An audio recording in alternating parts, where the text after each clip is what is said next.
November ಕ್ರಾಂತಿ ಅಂತ ಹೇಳಿ ಇಷ್ಟು ದಿನ ಚರ್ಚೆ ಆಗ್ತಾ ಇತ್ತು. ಆದ್ರೆ ಈಗ ಈ ಕ್ರಾಂತಿ ಏನ್ ನವೆಂಬರ್ನಲ್ಲಿ ಆಗ್ಬೇಕಾಗಿತ್ತು ಅದು ಮಾರ್ಚ್ ನಲ್ಲಾಗುತ್ತಾ ಅನ್ನುವಂಥ ಚರ್ಚೆ ಶುರುವಾಗಿದೆ.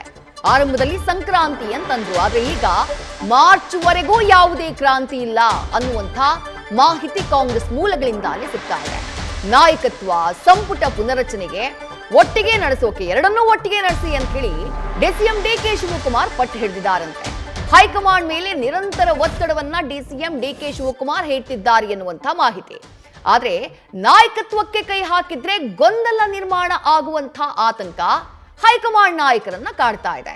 ಹಾಗಾಗಿ ಬಜೆಟ್ ಅಧಿವೇಶನ ಮುಗಿದ್ಬಿಡ್ಲಿ, ಬಜೆಟ್ ಅಧಿವೇಶನ ಮುಗಿದ ಮೇಲೆ ಆ ನಂತರ ನೋಡೋಣ ಅಂತ ಹೇಳಿ ಹೈಕಮಾಂಡ್ ವಿಳಂಬ ನೀತಿಯನ್ನ ಅನುಸರಿಸ್ತಾ ಇದೆ ಅನ್ನುವಂಥ ಅಪ್ಡೇಟ್ ಸಿಗ್ತಾ ಇದೆ ಕಾಂಗ್ರೆಸ್ ಮೂಲಗಳಿಂದಾನೇ.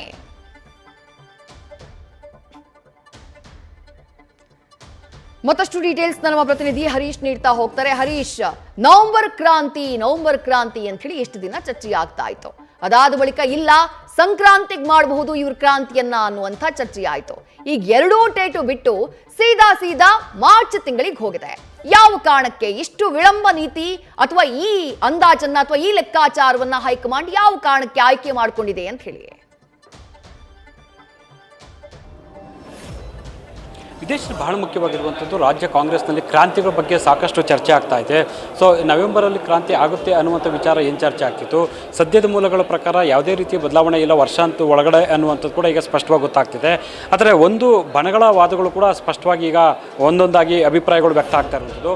ಒಂದು ಕಡೆ CM ಸಿದ್ದರಾಮಯ್ಯವರ ಬಣ ಹೇಳ್ತಾ ಇರುವಂಥದ್ದು ಯಾವುದೇ ರೀತಿಯಲ್ಲಿ ಕ್ರಾಂತಿ ಆಗೋದಿಲ್ಲ, ಯಾವುದೇ ಬದಲಾವಣೆ ಆಗೋದಿಲ್ಲ ಅನ್ನುವಂಥದ್ದು ಕೂಡ ಮಾತು ಹೇಳ್ತಾರೆ. ಜೊತೆಗೆ CM ಸಿದ್ದರಾಮಯ್ಯವರೇ 5 ವರ್ಷಗಳ ಕಾಲ ಮುಖ್ಯಮಂತ್ರಿ ಆಗಿರ್ತಾರೆ, ಯಾವುದೇ ಕಾರಣಕ್ಕೂ ಬದಲಾವಣೆ ಅನ್ನುವಂಥ ಪ್ರಶ್ನೆಯೇ ಉದ್ಭವ ಆಗೋದಿಲ್ಲ ಅನ್ನುವಂತಹ ಮಾತನ್ನು ವಾದವನ್ನು ಕೂಡ CM ಸಿದ್ದರಾಮಯ್ಯವರ ಆಪ್ತ ಬಳಗ ಹೇಳ್ತಾ ಇರುವಂಥದ್ದು. ಸೊ ಮತ್ತೊಂದು DCM DK ಶಿವಕುಮಾರ್ ಅವರ ಬಳಗ ಹೇಳ್ತಾ ಇರುವಂಥದ್ದು ನವೆಂಬರಲ್ಲೇ ಆಗದೇ ಇದ್ದರೂ ಕೂಡ ಬಜೆಟ್ ನಂತರ ಅದು ಹಾಗೇ ಆಗುತ್ತೆ ಅನ್ನುವಂಥದ್ದು ಕೂಡ ಈಗ ಕೇಳಿಬರ್ತಿದೆ. ಸೊ ಒಂದು CM ಸಿದ್ದರಾಮಯ್ಯವರು ಅಂದರೆ 3 ವರ್ಷ ಮತ್ತು 2 ವರ್ಷ ಫಾರ್ಮುಲಾ ಅನ್ವಯ ಸೊ ಬದಲಾವಣೆ ಆಗುತ್ತೆ ಅನ್ನುವಂಥದ್ದು ಕೂಡ DCM DK ಶಿವಕುಮಾರ್ ಅವರ ಬಣದ ವಾದ ಆಗಿರುವಂಥದ್ದು. 3 ವರ್ಷ CM ಸಿದ್ದರಾಮಯ್ಯವರು ಆಗ್ತಾರೆ, 2 ವರ್ಷ DCM DK ಶಿವಕುಮಾರ್ ಆಗ್ತಾರೆ ಅನ್ನುವಂಥದ್ದು ಕೂಡ ಈಗ ಚರ್ಚೆ ಆಗ್ತಾ ಇರುವಂಥದ್ದು. ಹಾಗಾಗಿ ಎರಡೂ ಬಣಗಳು ತಮ್ಮದೇ ಆದಂಥ ಲೆಕ್ಕಾಚಾರದಲ್ಲಿ ಹೇಳಿಕೆಗಳನ್ನ ಕೂಡ ಕೊಡ್ತಾ ಇದ್ದಾರೆ, ಮಾತನಾಡ್ತಾ ಇದ್ದಾರೆ. ಸೊ ಆ ನಿಟ್ಟಿನಲ್ಲಿ CM ಸಿದ್ದರಾಮಯ್ಯ ಆಗಿರ್ಬೋದು, DCM DK ಶಿವಕುಮಾರ್ ಆಗಿರ್ಬೋದು ತಂತ್ರ ಪ್ರತಿತಂತ್ರವನ್ನು ಈಗಾಗಲೇ ಎಣಿತಾ ಇದ್ದಾರೆ. ಹೈಕಮಾಂಡ್ ಭೇಟಿಗೆ ಇನ್ನಿಲ್ಲದ ಭೇಟಿಯನ್ನು ಪ್ರಯತ್ನವನ್ನು ಮಾಡ್ತಾ ಇದ್ದಾರೆ. ಆದರೆ ನವೆಂಬರ್ ಸೊ ಈ ತಿಂಗಳಲ್ಲಿ ಏನು ಹೋಗ್ತಾ ಇದ್ದಾರೆ ದೆಹಲಿಗೆ. ಸೊ ಆದರೆ ದೆಹಲಿ ಭೇಟಿ ಸಂದರ್ಭದಲ್ಲೂ ಕೂಡ ಹೈಕಮಾಂಡ್ ನಾಯಕರ ಭೇಟಿಗೆ ಅವಕಾಶ ಸಿಗ್ತಿಲ್ಲ ಅನ್ನುವಂಥ ಸ್ಪಷ್ಟವಾಗಿ ಗೊತ್ತಾಗ್ತಿದೆ. DCM DK ಶಿವಕುಮಾರ್ ಅವರು ಕೂಡ ಹೋಗ್ತಾರೆ, CM ಸಿದ್ದರಾಮಯ್ಯ ಅವರು ದೆಹಲಿಗೆ ಹೋಗ್ತಾರೆ 15 ತಾರೀಕು. ಆದರೆ ದೆಹಲಿ ಭೇಟಿ ಸಂದರ್ಭದಲ್ಲಿ ರಾಹುಲ್ ಗಾಂಧಿ ಅವರ ಜೊತೆ ಮಾತುಕತೆ ಅಸಾಧ್ಯ ಅನ್ನುವಂಥದ್ದು ಕೂಡ ಈಗ ಸ್ಪಷ್ಟವಾಗಿ ಗೊತ್ತಾಗ್ತಿದೆ. ಈ ಹಿನ್ನೆಲೆಯಲ್ಲಿ ಸದ್ಯಕ್ಕೆ ನವೆಂಬರ್ ಕ್ರಾಂತಿ ಆಗೋದಿಲ್ಲ ಅನ್ನುವಂಥ ಮಾತನ್ನು ಸೊ ಹೇಳಿದ್ರು ಕೂಡ ಸೊ ಒಂದು ರೀತಿಯಲ್ಲಿ ಮಾರ್ಚ್ ಬಜೆಟ್ ನಂತರ ಕ್ರಾಂತಿ ಆಗುತ್ತೆ ಅನ್ನುವಂಥದ್ದು DCM DK ಶಿವಕುಮಾರ್ ಅವರ ಬಲವಾದ ವಿಶ್ವಾಸವಾದ ಒಂದು ವಾದ ಆಗ್ತಿದೆ. ಆದರೆ CM ಸಿದ್ದರಾಮಯ್ಯ ಅವರ ಬಣ ಹೇಳ್ತಾ ಇರುವಂಥದ್ದು ಯಾವುದೇ ರೀತಿಯ ಬದಲಾವಣೆ ಇಲ್ಲ, 5 ವರ್ಷಗಳ ಕಾಲ ಮುಖ್ಯಮಂತ್ರಿಯಾಗಿ ಸಿದ್ದರಾಮಯ್ಯವರು ಇದ್ದೇ ಇರ್ತಾರೆ ಅಂತ ಹೇಳ್ತಿದ್ದಾರೆ. ಸಿದ್ದರಾಮಯ್ಯವ್ರನ್ನ ಬದಲಾಯಿಸಿದ್ದೇ ಆದಲ್ಲಿ ಸೊ ಒಂದು ರೀತಿ ಕಾಂಗ್ರೆಸ್ಗೆ ದೊಡ್ಡ ಹಿನ್ನಡೆ ಆಗುತ್ತೆ ಅನ್ನುವಂಥ ವಾದವನ್ನು ಕೂಡ ಆ ಸಿದ್ದರಾಮಯ್ಯವರ ಆಪ್ತ ಬಳಗ ಇಳ್ತಾ ಇರುವಂಥದ್ದು.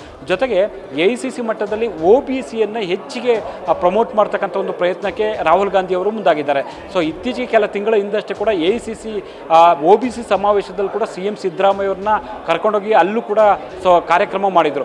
ಆ ಒಂದು ಕಾರ್ಯಕ್ರಮದಲ್ಲಿ CM ಸಿದ್ದರಾಮಯ್ಯವರೇ ಒಂದು ಕೇಂದ್ರ ಬಿಂದು ಆಗಿದ್ರು ಕೂಡ. ಅಂದರೆ ಇಡೀ ರಾಷ್ಟ್ರದಲ್ಲಿ ಅಹಿಂದ ವರ್ಗವನ್ನು ಸಂಘಟಿಸಬೇಕು ಅನ್ನುವಂಥ ಲೆಕ್ಕಾಚಾರದಲ್ಲಿ AICC ಇದೆ. ಹಾಗಾಗಿ CM ಸಿದ್ದರಾಮಯ್ಯವರು ಹಿಂದುಳಿದ ವರ್ಗಗಳ ಮುಖ್ಯಮಂತ್ರಿ ಆಗಿದ್ದಾರೆ. ಅವರನ್ನು ಬದಲಾಯಿಸಿದ್ದೇ ಆದಲ್ಲಿ ದೊಡ್ಡ ಪೆಟ್ಟು ಬೀಳುತ್ತೆ ಕಾಂಗ್ರೆಸ್ಗೆ ಮತ್ತು ಬೇರೆ ರೀತಿಯ ಸಂದೇಶ ರವಾನೆ ಆಗುತ್ತೆ.